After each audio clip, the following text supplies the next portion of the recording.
Well, starting the third week of President Donald Trump's federal surge, and he's taking aim at the district once again, this time through a series of executive orders targeting D.C.'s judicial system. One of the orders tries to do away with cashless bail.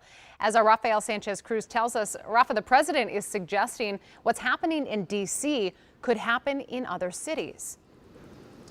Yeah, that's right, Simone. So cashless bail has been around in D.C. since the 90s. It allows a judge to determine if a person is not a threat to the community or a flight risk to be released, to release that person from custody without having to pay that cash bail as they await for their trial.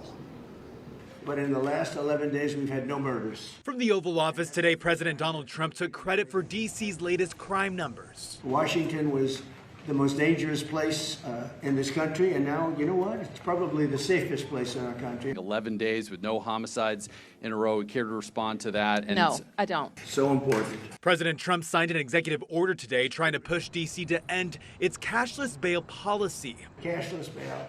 We're ending it. But we're starting by ending it in D.C. Through these orders, the administration is threatening to withhold federal funds from jurisdictions that keep cashless bail policies. In D.C. in particular, the objective is holding as many criminal defendants in federal custody and subjecting them to federal charges as possible.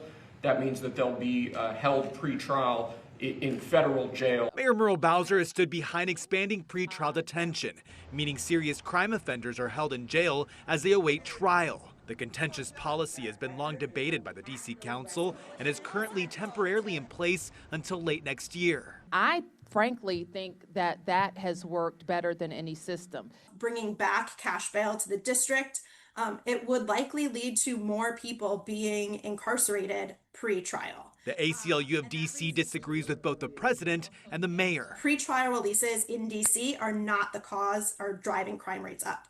92% of people who are released pre-trial are not rearrested during that time of release. The president's announcement about cashless bail comes on the heels of the administration's move Friday, directing some National Guard troops to carry firearms as they patrol D.C. I don't believe that troops should be policing American cities.